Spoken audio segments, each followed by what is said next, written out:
And these words are important. You might be one sentence away from changing someone's life. Flipping on concrete and grass, busted his head open on the curb, still got back up and kept flipping. Spread his wings and do it. And that took Dom from helping thousands of kids, right? Helping thousands of people, still a lot of people. Don't be someone different because you see it's working for someone else.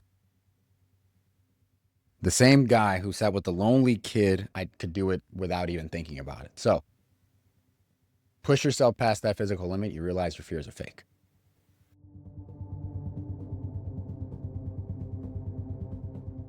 Hello, everyone. Welcome back to the podcast Conversations That Count. This is your host again, David Shaft. I'm coming to you with an 8 framework summary for our episode last Tuesday, or this Tuesday, with Dom. There were a lot of key takeaways that I know will help every single one of us grow as communicators. If for some reason you feel like there's more, maybe I missed them, I know it was an action-packed episode, leave something in the comments letting us know what you missed and what you enjoyed that you would have liked to hear here. So that way we can all learn with you. Now, this time I used my handy dandy notebook, actually, to take some notes on that 8 framework piece that I referred to. So with that in mind, we're going to start with framework 1. Resilience is a communication skill, not just physical. I mean, a lot of what Dom went over is how important being resilient, getting back up and trying again is.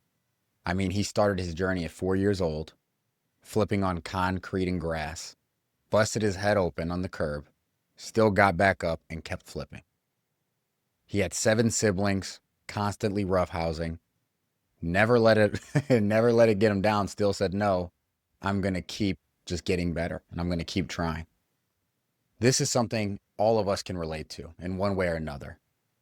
Whether it's that sales call that didn't go the way we wanted, maybe it's a speech that just wasn't effective.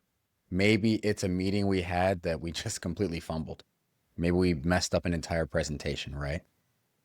Those things are going to happen. The only difference is when they happen, do you get up and do you learn from it and do you grow from it?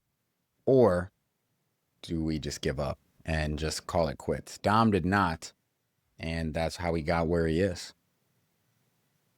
So make sure to learn from your mistakes. The biggest key takeaway. And of course, do it again. Be willing to make the mistake a second time. Just learn from what you did. Framework 2. The people who learn by doing, they become the best coaches. Dom taught himself on the grass, in a trailer park, and on concrete. He messed himself up over and over again, learning all kinds of ways to do things wrong and how to do them right. Now, he's become an excellent coach, trainer, and a voice in his profession. And it's allowed him to teach people outside of the normal method. If he finds that someone isn't learning by the standard, well, luckily he's made enough mistakes and tried it so many different ways, he can then show them, hey, here's the right way to do it. I gave myself as an example, right? I learned selling early with Cub Scouts, Boy Scouts, Eagle Scouts, all of it. My grandma would give me one day, we'd go out there, we'd be selling. And basically, if I didn't sell everything that was possible, she said that was the only day. If I didn't do it right that day, I wasn't going back out there. So keeping that in mind, it's okay to learn by doing, and you should. Oh, something he said too that I thought was hilarious. Holy shit, I can fly. And he discovered that by trying it and learning by doing. So be okay to learn by doing. Framework 3. One sentence can redirect someone's entire life. A conversation he referred to was with John Rothberg. John told him to just spread his wings and do it.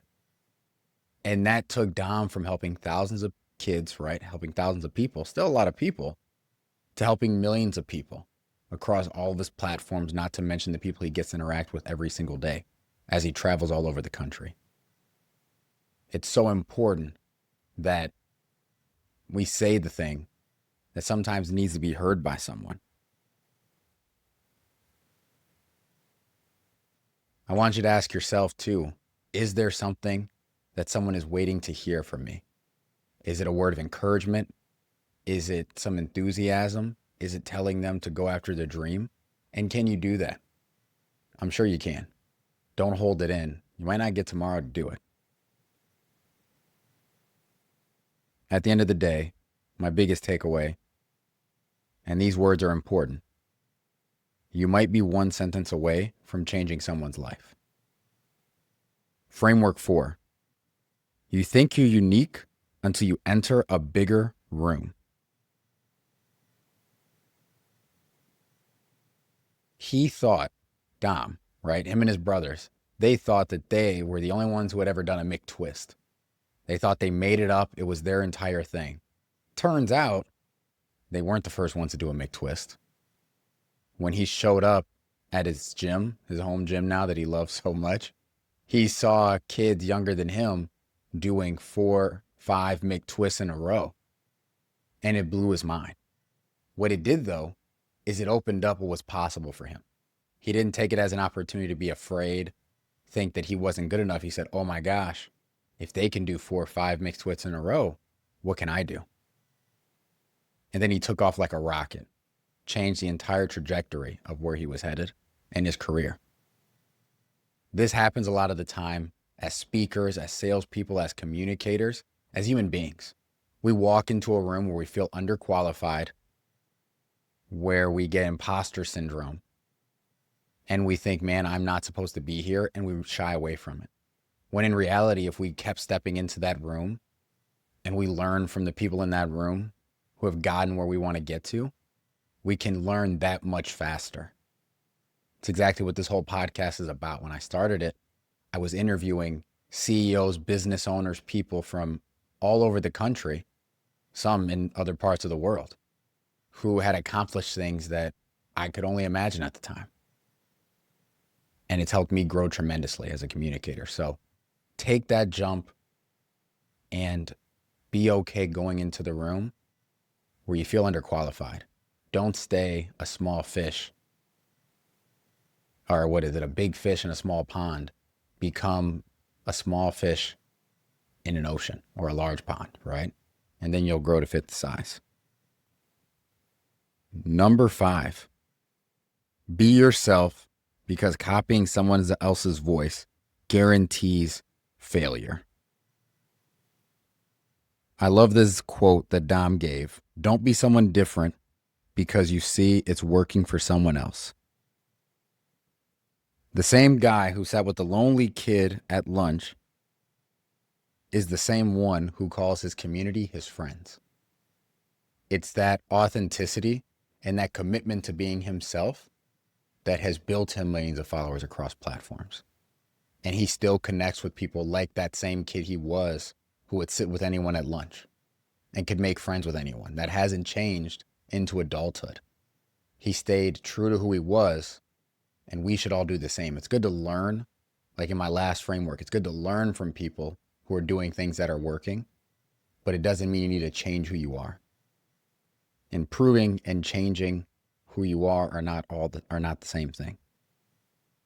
Number 6, handling hate is an emotional intelligence test.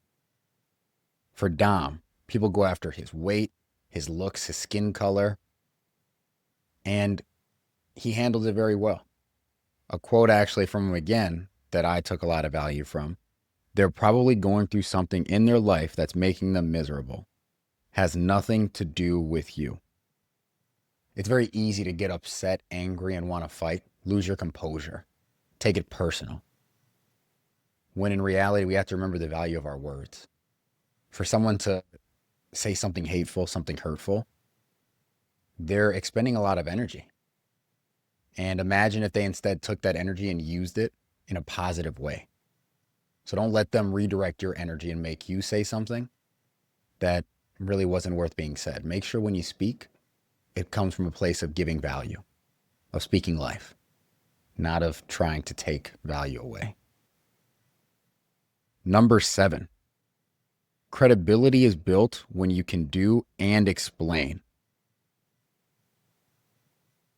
Something that I love is when we eat our own dog food, as they say, right? Dom does a great job of not only being a great coach, but then he goes out there and he'll do the same thing that he's coaching. Ask yourself how often, the same way I ask myself, am I doing the thing that I'm saying that someone else should be doing? Am I going to the gym and as I'm telling someone else to go to the gym, or did I take 3 days off in a row? No, I'm at the gym. Am I picking up the phone and willing to make a sales call from a sales leader? I used to love hopping in on my bankers' calls and helping them with a sale and helping them with a client, right? I would show them, not only tell them what to say, because that's what it's all about. It's about being able to do what you said someone else should be able to do. You should be able to back up your words with action, and it earns you a different level of credibility. Don't tell someone else to go be a speaker and you can't speak. Framework 8, leave with who brought you to the dance. Dom flies home once a month, shouts out his gym friends, even his clothing brand, Mighty Midden Apparel. The way you talk to people who helped you tells who you are. It's important that you don't forget where you came from. I love how Mike Tyson says, leave with who brought you to the dance. That's who I was quoting, by the way, if you didn't know. Don't forget where you come from. There's a lot of people that are willing to support you. You just have to remember that they came to the dance with you. You should leave with them too. So here's the challenge that Dom left us with. Do something physical this week you've always wanted to try. Pushing past the physical limit teaches you that you can do it physically, mentally, emotionally, and every other aspect of your life. You can do it in speaking, in communication, in meeting new people, in dating. If you can at least push yourself past one limit, you realize there are no limits. So go out there, find a session. There are a million different free sessions, boxing, parkour, heck, gymnastics. I ended up flipping after this. It was a great time. After I did a backflip for the first time, I kept doing the backflip over and over again because it got so easy. It was a joke. But it took me an hour to do the backflip. But after that hour of doing it, I could do it without even thinking about it. So push yourself past that physical limit. You realize your fears are fake. So with that being said, those are my 8 frameworks, everyone. Thank you for tuning in for this episode.